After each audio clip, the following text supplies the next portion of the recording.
This is my Shovel Knight Showdown tier list for a competitive bracket. All tiers are ordered. Starting off with the worst character in the game, in the E tier we got Shovel Knight himself. Terribly predictable projectile that can only be on the screen one at a time. Short range moves, predictable charge move that barely boosts mobility. This guy really sucks. After him is Black Knight, who's barely any better. His projectile is slightly less predictable and is okay for sort of a reverse sharking scenario if you have the high ground.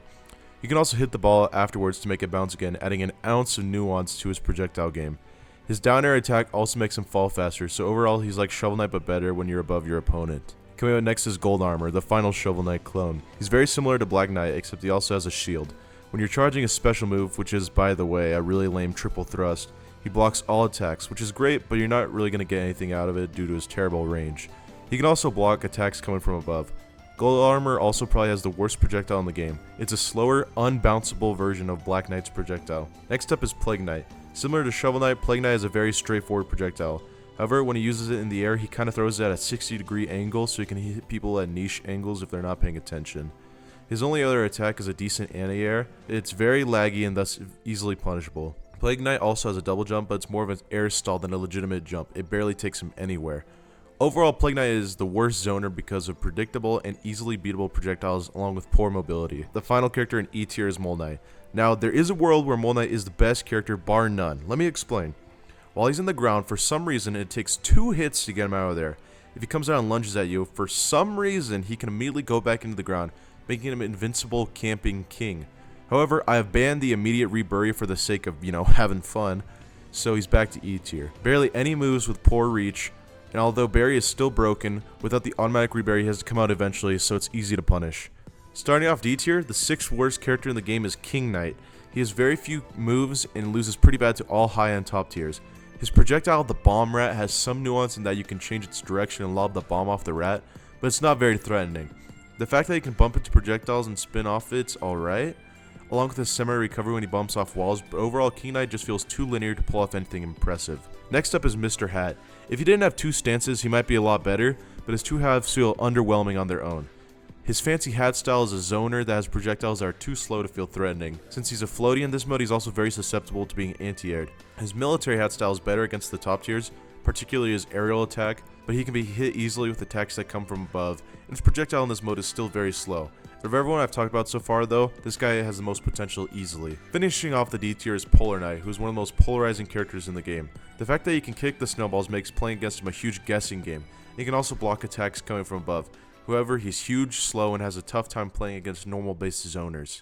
In C tier we have Phantom Striker. The thing is, he seems alright, I'm just not sure how he's supposed to be played. He has a good 3-part lunge for when he's on the ground. His projectile is good as a trap along with his teleport, but they're too slow. They're similar to Zelda's Side B in terms of speed, so he's not that great. After Phantom Striker is Propeller Knight. The wind gust is obnoxious and it can even pull the opponent towards you, although I'm not sure why you'd ever want to do that since they're able to act while being pulled. He can stall really well in midair because he's floaty, but that also makes him susceptible to anti-airs. Finally, he has a decent normal with chargeable lunge. His glaring flaw is that he loses hard to projectile zoners, probably the worst out of anyone in the entire game. Coming up next is Shield Knight, who matchup-wise is probably the most polarizing character in the game. She can be great for counterpicking or impossible to win with due to her shield move. For example, Baz can swat through her shield to hit her, but she can throw it through REIZE's boomerangs with commanding priority. Her recovery move, while it doesn't go far, is an insane anti-air, so it makes up. The best character in C tier is Mona, who's just a way better version than Plague Knight. She has 3 different projectiles with different properties depending on how long she charges it, and she can smack it towards the opponent with her normals, allowing for a world of mix-ups. The thing is, once she gets rushed down her camp when she's at a deficit, she can't really play her game, so it's important for Mona mains to manage space very well. Now, in B tier we got Tinker Knight, who's very similar to Mona, except he has mobile gear flight, which is a great recovery and keep away option. He has a lot of mix-ups as well with his wrenches and gears, and his trip is a decent burst option. However, he lacks a good fast normal to keep away fast projectiles from coming to him. The only other character in B tier is Specter Knight. His sickle projectile is whatever, but his homing attack is one of the best moves in the game.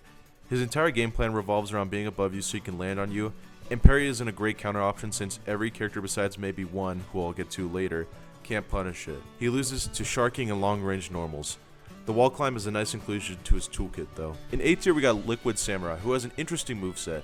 They got a dash attack if you run for long enough, and the arrows basically turn the character into a stage hazard if you have the lead with them. Their main gimmick is the 𝕤𝕚𝕓𝕤𝕤𝕤𝕤, which is similar to 𝕤𝕤𝕬𝕤𝕤, except you can use on the ceiling for some reason. It only takes one hit, and it's easier to hit, making it a legal strategy. The 5th best character in the game, also in A tier, is the Enchantress. Her normal attack, where she lunges at the character, is like Spectre Knights, but even more spammable. You don't have to lock onto the opponent. It's insane.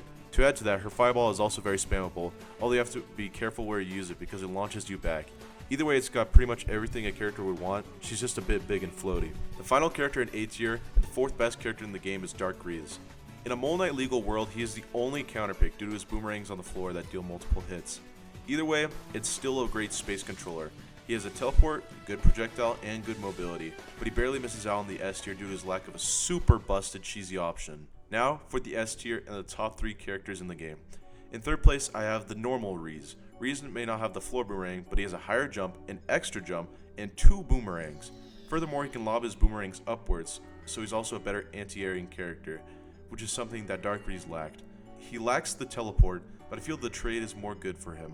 In 2nd place, we have Baz, who is a meta-defining character. Baz probably has the best move in the game with Whiplash. It's got ridiculous range and it goes through projectiles, meaning it cancels them while hitting the opponent. Like I said before, this makes matchups such as Shield Knight unwinnable for Shield Knight. When Baz parries, he is the only character in the game that has a guaranteed punish, since parries send the opponent so far out, but his whip can cover the range. On top of that, he has a mobility move with the swinging whip that has a barrage of mix-ups for landing, be it bouncing, a normal land, or a landing aerial. He can also electrocute the opponent. Do not play a projectile-based zoner against Baz, he is so good. And yet, he's in 2nd place. The best character in Shovel Knight Showdown is Treasure Knight. He's very similar to Baz, but he also has a nuanced projectile game. His anchor launch, while slower than Baz's whip, can also propel Treasure Knight in any direction, giving him a recovery, mobility option, and attack. Furthermore, it can also be cancelled, leaving more not only mix-ups in attacks, but mix-ups in movement. His projectile bubble can be popped, allowing you to shoot another. The released diamond then bounces, setting up a 2-layered wall between you and your opponent. Finally, his landing aerial has an even bigger range than Baz's. It can be used for a risky anti-air option even. Let me know if you agree with my list. Please like the video and subscribe, and thank you for watching.